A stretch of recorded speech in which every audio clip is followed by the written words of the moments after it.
Periodismo objetivo, responsable y equitativo. El juez Renan Andrade llamó a juicio a Danilo Carrera, cuñado del expresidente Guillermo Lasso, y a otras 6 personas en el caso Encuentro como presuntos autores directos del delito de delincuencia organizada. Esta es la entrevista de Fausto Yepes. Hoy con... El contacto a esta hora es con la abogada Marcela Estrella, abogada de procesados en el caso Encuentro. 7 procesados por delincuencia organizada son llamados a juicio. Entre los procesados están 2 mujeres, Karen y Erika, a quienes patrocina Marcela Estrella. Doctora Estrella, gracias por estar con nosotros. Bienvenida. Qué gusto saludarte, Fausto. También es un honor poder siempre compartir estos espacios contigo y, por supuesto, un saludo muy cordial también a quienes nos escuchan y nos acompañan a esta hora. Gracias. Para poner un poco más en contexto, son 2 personas vinculadas en este caso supuestamente como, entendemos, contratistas del sector eléctrico, a quienes se les vincula como haber sido parte de esta trama de corrupción. Incluso en su momento Fernando Villavicencio también las había mencionado a las 2 como parte de ciertos concursos supuestamente amarrados. Pero, ¿qué es lo que ha mostrado Fiscalía respecto del caso Encuentro y en concreto de las 2 mujeres? Muchas gracias por el espacio, porque además me parece un tema que antes de yo asumir incluso la defensa, vale la pena mencionarlo, yo me sumo en esta etapa intermedia que se superó, en la que efectivamente hay un auto de llamamiento a juicio con algunas novedades que ya les voy a comentar, pero yo no participé lastimosamente de la etapa investigativa, y digo lastimosamente porque el expediente fiscal tiene un aproximado de 530 cuerpos, lo que nos aproxima a 200 páginas por cuerpo. Dense ustedes un poco de cuenta de la voluminosidad de este expediente. Yo tengo un resumen muy concreto, he leído este caso unas 3-4 veces aproximadamente. Y conocí el tema al igual que ustedes, por la opinión pública que se hizo en su momento, por el seguimiento mediático que se le dio y, por supuesto, el principal antecedente, que fue un reportaje investigativo de uno de los medios de comunicación quizá hoy por hoy más controversial del país, me refiero a La Posta. Y ciertamente hubo también un informe del Frente Parlamentario Anticorrupción, que en su momento estuvo liderado por Fernando Villavicencio, quienes lo pudimos conocer en persona. Reconocemos, pienso yo, esa capacidad de información, de manejo de fuentes que Fernando tenía, sin perjuicio de lo cual en su informe a mis patrocinadas únicamente se las mencionaba en 2 párrafos, sin que hubiera mayor profundización de su participación, eventualmente de una modalidad, eventualmente de irregularidades en el sector público. Y para estar todos en la misma sintonía, recordemos que la teoría del caso de la Fiscalía es la supuesta, yo creo que ni siquiera tenemos el rango de presunción en este caso tan mal investigado, a mi modo de ver, salvo mejor criterio. Pero supuestamente estamos frente a una delincuencia organizada en la que existe pluralidad de participaciones que no han sido debidamente justificadas, y el objetivo de esta delincuencia organizada era el cometimiento de algunos delitos que ni siquiera se han investigado hasta el momento. Y claro, en ese sentido, pues llamaba inicialmente la atención, una vez que empiezas a revisar el expediente, que no había mayor elemento para justificar, por un lado, la existencia de roles, una temporalidad en cuanto a la delincuencia organizada. Es decir, nosotros como miembros de esta organización delincuencial empezamos a existir desde tal fecha y culminamos nuestro objetivo hasta tal fecha. Se hablaba de beneficios mediante el sistema de contratación pública. Nosotros no hemos negado el hecho de que por lo menos mis patrocinadas sean contratistas del Estado, contratistas que no han sido declaradas incumplidas, además, que no han sido observadas por los entes competentes, además. Información que estuvo la Fiscalía en capacidad de conocer, que de hecho contiene la información en el expediente fiscal, pero que no sé por qué motivo se la ha excluido de manera realmente irregular. Y claro, en ese sentido lo que se decía es que el beneficio de esta organización era la adjudicación irregular de contrataciones públicas para incrementar patrimonialmente a sus miembros. Vamos a hacer un análisis como muy pormenorizado de la instancia en la que yo participé, que fue la instancia intermedia. Recuerden ustedes que la Fiscalía conoce un hecho, investiga mediante una investigación previa, etapa en la que prácticamente se había determinado la participación, supuesta participación de 10 personas. Posteriormente, durante la etapa de instrucción fiscal, continuó llegando información, existió una vinculación efectivamente con relación a mis patrocinadas, ellas estaban en ese momento siendo defendidas por otros abogados. Pero esto fue, perdón, Marcela, esta vinculación se da recién en este 2024. Sí, correcto. Por febrero, supuesto, si no me equivoco.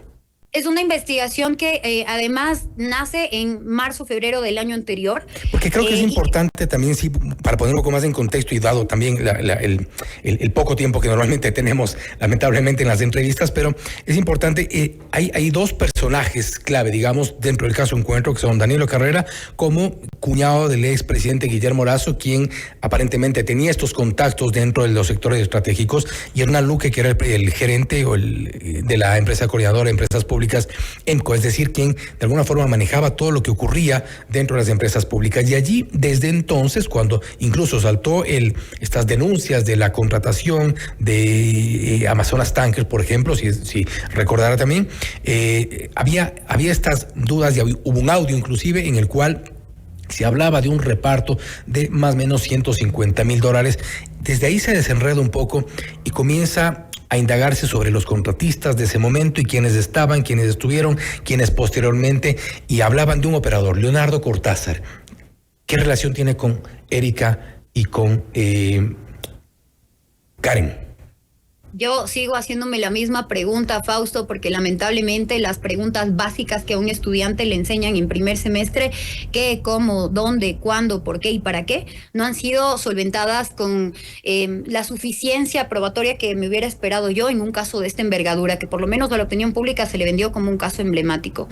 No existe un solo elemento que durante la investigación permita presumir siquiera cualquier tipo de contacto, me refiero a llamadas, mensajes de texto, seguimientos, porque en este caso se hicieron seguimientos. No existe nada, absolutamente nada que les vincule tanto a Erika como a Karen con ninguno de sus partícipes, y no puedo yo meterme en la defensa de los otros procesados.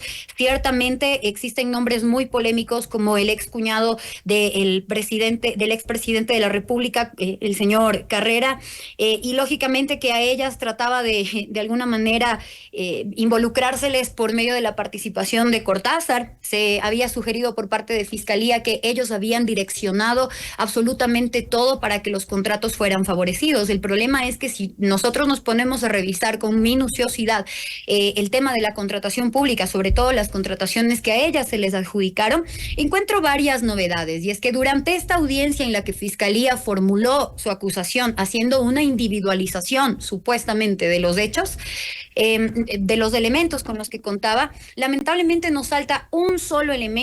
No existe triangulación de llamadas con relación a mis patrocinadas, no existe nada que permita justificar la acusación en su contra. Con otro adicional, Fausto, y es que ellas nunca actuaron de manera independiente. Todos los contratos a los que eventualmente Fiscalía se refirió fueron adjudicados mediante consorcios. Quiero decir con esto que la participación de consorcios involucra la participación a su vez de varias personas, de más personas que ni siquiera fueron consideradas de inversiones fiscales, cuyas identidades no fueron, corroboradas por la Fiscalía, cuya participación ni siquiera se desacreditó. Es decir, ¿de qué estamos hablando? Porque estamos frente a una delincuencia organizada y lógicamente en una dinámica de consorcio, si es que el beneficio fue el económico, me esperaría pues que en esa dinámica hubiera habido más partícipes. Lamentablemente no hubo esa minuciosidad y por el contrario se vuelve muy selectiva la manera en la que indistintamente señalan a Karen y Erika, y digo lamentable porque no existen elementos. A ellas se les llega a involucrar básicamente por aspectos que realmente no son conducentes. Vemos que, por ejemplo, existe un parte policial que para la Fiscalía fue el parte estrella. Es un parte policial en el que simplemente se hace un resumen pormenorizado del expediente fiscal, nada que cualquier persona... Pero ahí, en ese parte policial, ¿cuál es la relación que se menciona entre Karen, Erika y el resto de los supuestos integrantes de esta red? El problema es que no estamos negando que existan estas contrataciones, que existan adjudicaciones en el periodo que Fiscalía quiso seleccionar, porque no hay mayor elemento para presumir que esta es una temporalidad técnicamente comprobada. El problema también surge porque no existen alertas, por lo menos en derecho, de un mal manejo o un inusual manejo de la contratación pública en esos contratos, en esas adjudicaciones. Y claro, Fiscalía manejó la teoría de que todo se hizo tan bien, que todo fue tan legal, que todo fue tan legítimo y las adjudicaciones fueron tan bien hechas que eso permitió camuflar la inusualidad. Mi pregunta es ¿cómo? Porque si ninguno de los elementos a mí me da una pista, es más, ni siquiera tenemos indicios de que exista incremento de patrimonio con relación a ninguno de los procesados, no existe este flujo de devolución económica que supuestamente Fiscalía dice que existió. Me refiero a que por intermedio del señor Carrera y su red de tráfico de influencias se favorecieron las adjudicaciones para que se cobraran cuantiosos contratos, dijo la Fiscalía. No existe un solo peritaje contable o de seguimiento de ruta del dinero. De hecho, me parece muy vergonzosa que la actuación de Fiscalía durante esta audiencia haya sido dar una lectura íntegra a los elementos con los que ella contaba y lamentablemente llegó a inventarse las conclusiones incluso de informes de la UAFE. Es decir, para Fiscalía fue muy fácil enumerar una serie de elementos que no son conducentes, insisto, pero además se inventaron datos, se inventaron conclusiones de que supuestamente había reflejado en el sistema de la UAFE cifras que no estaban debidamente justificadas, cuando eso es completamente falso. ¿No hay el informe de la UAFE con reporte de operaciones inusuales injustificadas? No existe ningún ni de Karen, ni de Erika, inusuales. Ni de sus empresas. Sí, correcto, ni de Karen, ni de Erika, ni de ninguno de los otros 5 procesados. Y yo lo digo con el mayor de los respetos, yo no sé qué investigaron, porque lo único que pidieron a la UAFE es un informe ejecutivo que es informativo. Nosotras no estamos negando la información que se desprende de la UAFE. Nunca se hizo una minuciosa investigación económica financiera con un fin forense para justificar que hubo un traspaso de dinero. De hecho, no hay ni siquiera una contrastación de cuentas. Con eso te digo todo. Lamentablemente la señora fiscal yo creo que se puso tan nerviosa en ese momento que llegó a inventarse las conclusiones de un informe de la UAFE. No existe un informe de Contraloría. Inventarse conclusiones es grave. O sea, las conclusiones no están, normalmente los informes de la UAFE tienen todo el análisis financiero, movimientos, ingresos, egresos, depósitos, transferencias eventualmente, y hay unas conclusiones al menos previas sobre las cuales Fiscalía puede tomar alguna decisión, pero no eran esas las conclusiones. No son esas las conclusiones y ventajosamente todo lo que pasó en la audiencia queda registrado. Yo oportunamente solicitaré el audio de esta audiencia porque yo por lo menos sí expuse esta irregularidad. Cuando Fiscalía da esta bofetada al sistema procesal de justicia penal y se inventa conclusiones inexistentes en un informe de Estado, porque ojo, la UAFE es una institución estatal, yo pienso que no solamente se está afectando a la verdad procesal, sino que eventualmente hay una concurrencia de irregularidades que yo tendré que analizarlas técnicamente. Pero sí, la Fiscalía llegó a inventarse conclusiones que además, pese a que fueron observadas por mi persona, pese a que yo le pedí al señor juez, le individualicé la foja, le expliqué cuál era la situación y de hecho en ese momento exhibí el informe de la UAFE, no se tomó en cuenta. Es que el rol del juez también a mí me parece que fue bastante o puede ser bastante cuestionable y yo lo hago con el mayor de los respetos. No lo conozco al doctor en persona. Esta no es una intervención en la que yo quiera dar comentarios ad hominem, para nada, sino que lamentablemente la intervención del juez incluso en su conclusión fue yo creo que una réplica del dictamen fiscal. A mí me queda la duda de si es que él evidentemente hizo un ejercicio responsable valorativo o si por el contrario simplemente acreditó todo lo que Fiscalía dijo, porque eso fue lo que pasó. A tal punto que en esta audiencia ni siquiera hubo lugar a un debate, Fausto. En la audiencia intermedia la Fiscalía, una vez superada digamos este momento de declaración de validez procesal que la hubo, por lo menos yo no alegué ningún tipo de irregularidad en cuanto a procedibilidad, cuestiones prejudiciales, competencia o cuestiones de procedimiento, se declara la validez inicia la acusación, lo que ordena el debido proceso es que nosotros como defensa contestáramos y se armara un debate o se iniciara un debate en torno a esos elementos, porque los elementos eran en torno a hechos. Al juez se le ocurrió que simplemente no debía haber debate y sobre la base de eso, él termina dándole la razón y, ojo, acreditando absolutamente todo sin el mínimo cuestionamiento a Fiscalía. Ahora bien, sí, escucho. Comete el hierro terrible, porque además yo llevo anotación, no solo manual, sino también digitalizada de todo este caso. Comete el error imperdonable de replicar el hierro de Fiscalía con relación al informe de la UAFE y lo da por concluyente. Entonces, ¿qué me quiere decir esta conclusión del juez? Que no revisó ni siquiera los elementos que tuvimos la paciencia de individualizarle por foja. Es lastimoso, digo yo, porque yo sí creo en la lucha anticorrupción y reconozco que el trabajo de la Fiscalía llega a ser un pilar fundamental en la transparentización de estos procesos. Pero lamentablemente utilizar el sistema penal para perseguir a dedo, para volver selectiva la investigación fiscal, para volver selectivo el sistema penal, realmente denigra por completo la lucha anticorrupción. Pero más allá de eso, autoridades con direccionamiento que terminan dándole la razón a las negligencias de Fiscalía, simplemente te deja un escenario de cero garantías para litigar con técnicos. Pero más allá de eso, ¿a quién le podía entonces convenir que se involucre a Karen y Erika dentro de esta trama? Porque si bien los audios de alguna forma daban una pista, eso era un primer elemento sobre el cual Fiscalía podía comenzar a investigar respecto a estas conversaciones de Hernán Luque, Danilo Carrera, en su momento Chierres, es decir, daba la impresión de que algo no estaba bien dentro de las empresas públicas y evidentemente también hubo una denuncia, si no me equivoco, a inicios de marzo del 2022, uno de los gerentes de Flopec fue precisamente quien dio la primera voz de alerta respecto de lo que ocurría dentro de las empresas públicas, cómo había esta especie de corrupción dentro de la contratación en empresas del sector estratégico y del sector público. Pero, ¿por qué a Erika y por qué a Karen?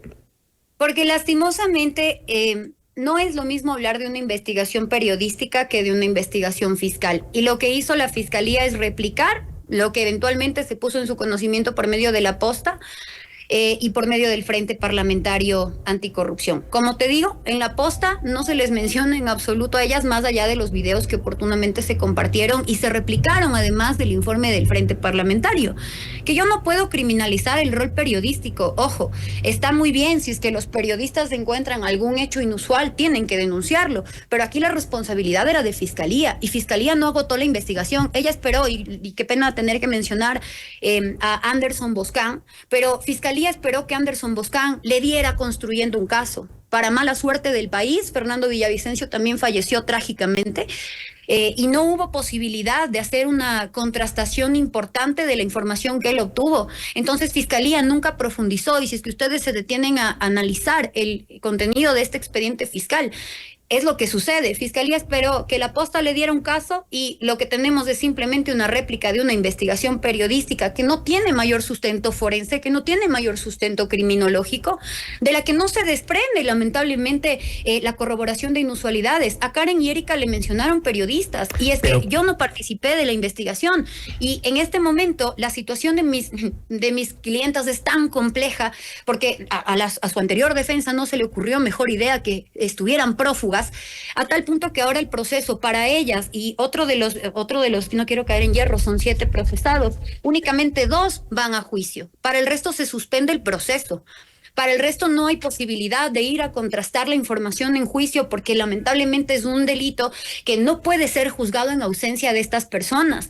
La situación anímica de mis clientas está completamente quebrantada, ellas no tienen posibilidad ni siquiera de hacerse atender médicamente, psicológicamente, tienen un quiebre psicológico importante porque vienen golpeadas desde la investigación, una investigación que no fue exhaustiva por parte de Fiscalía. A la Fiscalía no le interesó nunca investigar la verdad y mira, Fausto, ciertamente hay información que a mí me despertó alertas, porque hay o hubo la posibilidad de explotar bien los indicios, pero no pasaron de eso, no llegan a tener ni siquiera la calidad de elementos de convicción, porque la Fiscalía, si es que hubo la posibilidad posibilidad de tener en algún momento un caso real con contratistas que ciertamente se hayan beneficiado, las mías no entran en esa colada, ni podrán entrar, así Fiscalía quiera forjar un discurso porque han hecho bien las cosas. Entonces, mira, lamentablemente Fiscalía o se prestó para quemar un caso o quemó el caso por negligente. Y esto es algo que...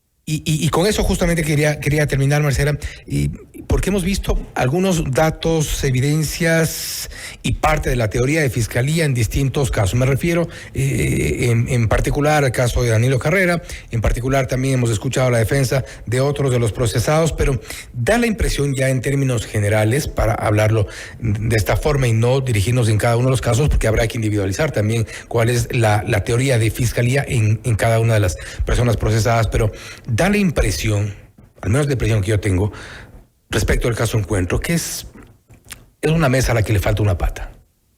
No, es una mesa a la que le falta, o le faltan 4 3 patas, le falta la tabla para que sea mesa.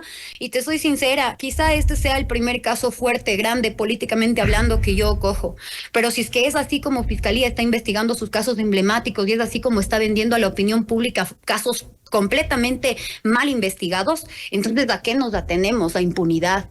Y esto es algo con lo que yo realmente he venido luchando desde que soy abogada. Son aproximadamente 10 años mi cuestionamiento frente al diligenciamiento responsable de estas investigaciones. Fiscalía quemó el caso Encuentro, y si es que en algún momento tuvieron la posibilidad de investigar adecuadamente, no lo hicieron. No sé por qué.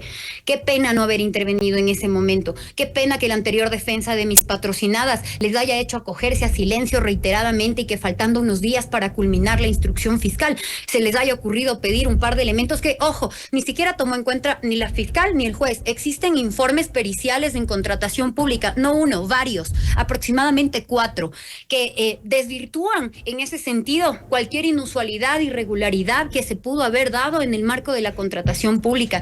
No existe manera de vincularles a Karen con el resto de los procesados, a Erika con el resto de procesados, y nosotras no estamos negando en principio la existencia de los consorcios, la existencia de las adjudicaciones.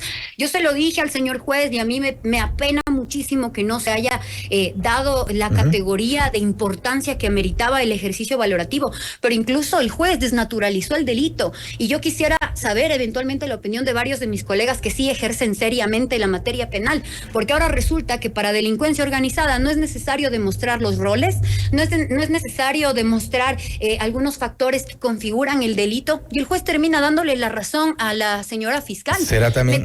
Me terminan citando sentencias como el caso de Las Torres, como el caso Sobornos, procesos completamente aislados que no son ni siquiera jurisprudencia. Es que lo que hizo el señor juez realmente es muy vergonzoso. Él era el garante del proceso. Será importante también tener, y ojalá pronto, está en proceso también la extradición de Hernán Luque, quien figura como uno de los principales involucrados, y mucho seguramente tendrá que decir. Marcela, nuevamente, gracias por haber estado con nosotros. Estaremos igual pendientes, dando seguimiento a un caso que sin duda es de interés de la opinión pública. Vamos a seguir con este proceso. Marcela, nuevamente, gracias.